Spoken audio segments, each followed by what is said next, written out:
I don't like sand.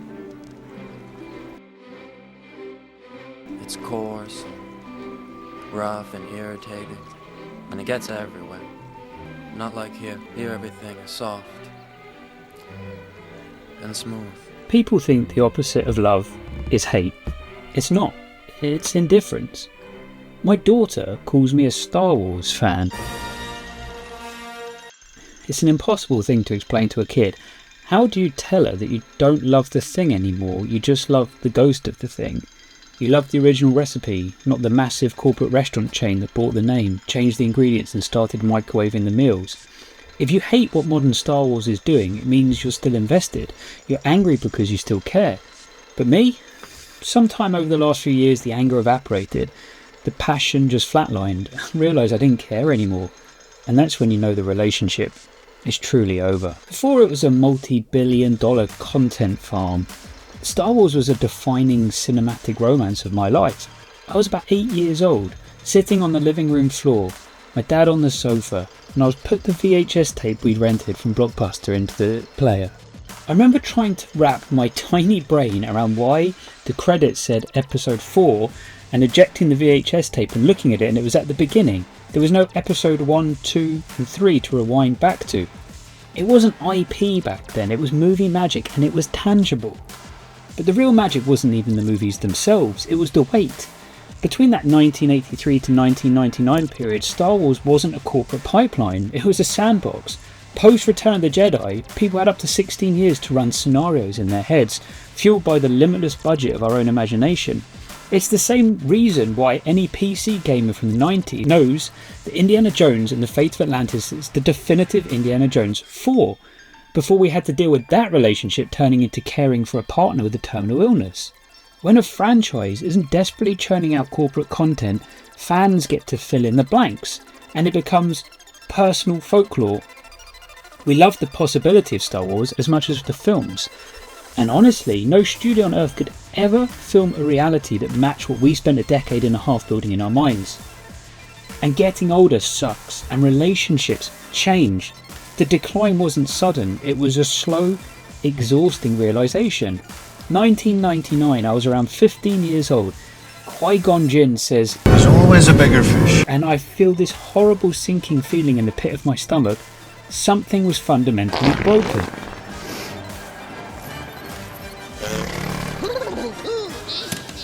But like an abusive relationship, I stayed because I loved them. When the spark faded, Star Wars booked a boutique hotel for a dirty weekend to rekindle the fire.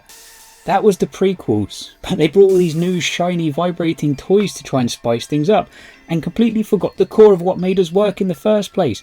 Storytelling, not CGI, not green screens. I love you. I know. So years later we tried again, so we renewed our vows. We dragged along Han, Leia and Luke. J.J. Abrams funded a massively expensive second honeymoon for us, but the illusion was already shattering. The business model had shifted from creating an event to sustaining a subscription. And you don't sustain a subscription mythology, you sustain it with volumes. Nothing sums up this corporate misfire better than the failed $5,000 a night Star Wars hotel. From the inside they promised the illusion of space travel.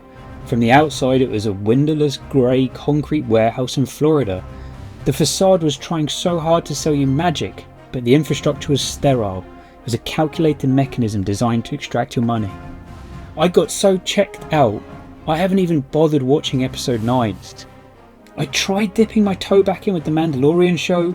It felt like a clean break, but then they crowbarred a dead-eyed deepfake Luke Skywalker in. It wasn't fan service to me, it just felt like emotional manipulation.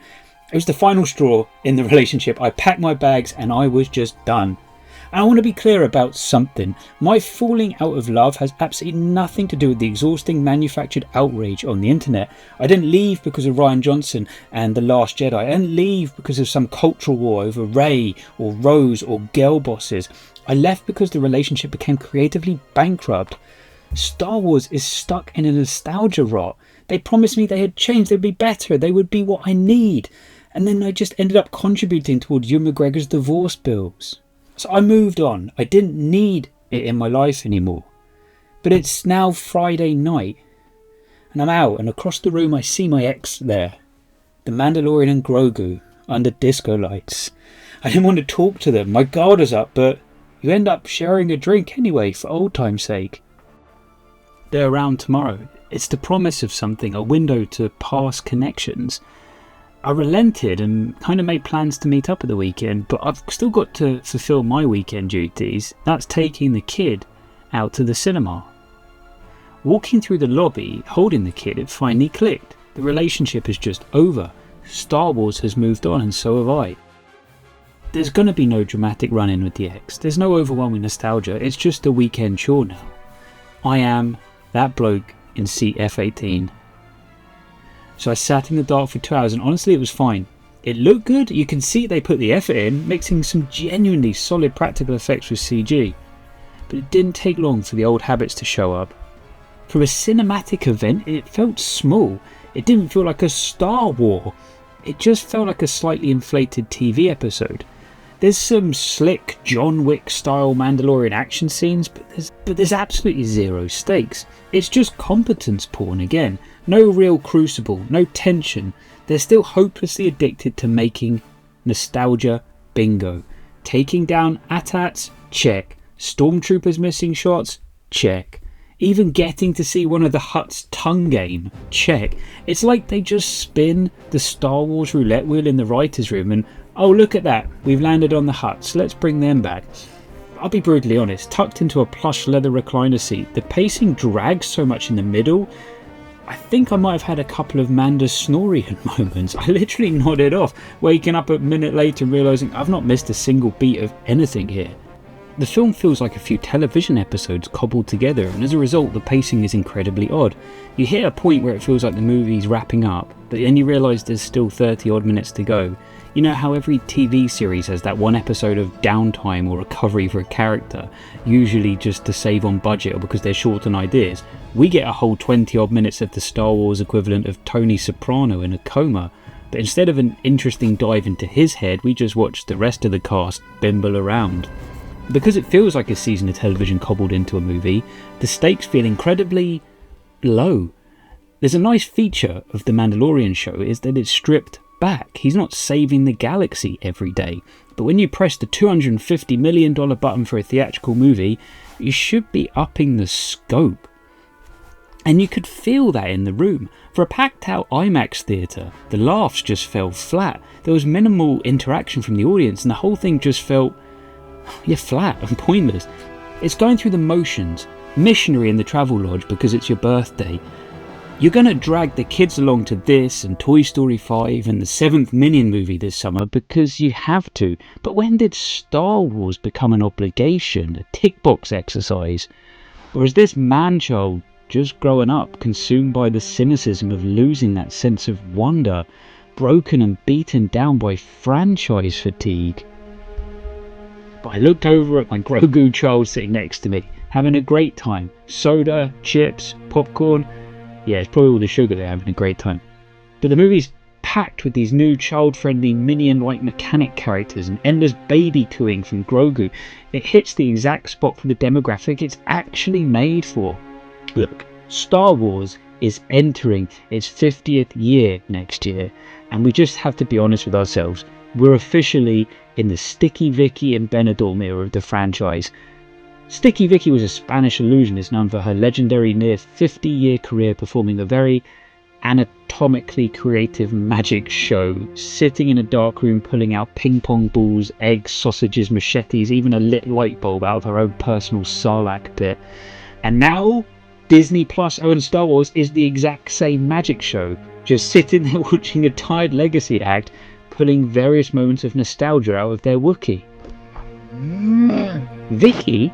Sticky Vicky appeared 6 times a night, 6 nights a week, and if Disney could figure out how to pump out that much mediocre content on Star Wars that frequently, they absolutely would. It's getting a bit embarrassing. It's a little bit cringe, but it's Star Wars, and you just can't bring yourself to look away. This is the way. As the credits rolled and the lights came up, I saw it. My ex, standing there by the credit rolling, surrounded by their new friend group, their new partner, a whole new generation of fans who don't care about what the relationship used to be because to them, this is ground zero. I could have gone over, but watching from a distance, I realised they're busy.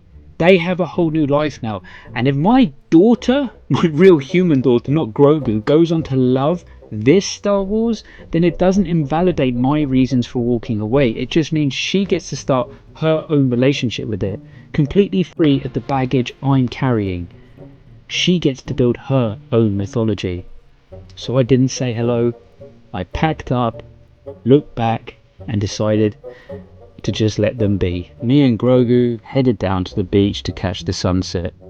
Just me and the kid by the water. Back to a real world. A quiet, normal stretch of British coastline.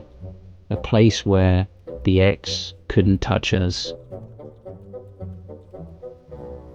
God help me, this is the way. Would you like to know more? Movies, popcorn.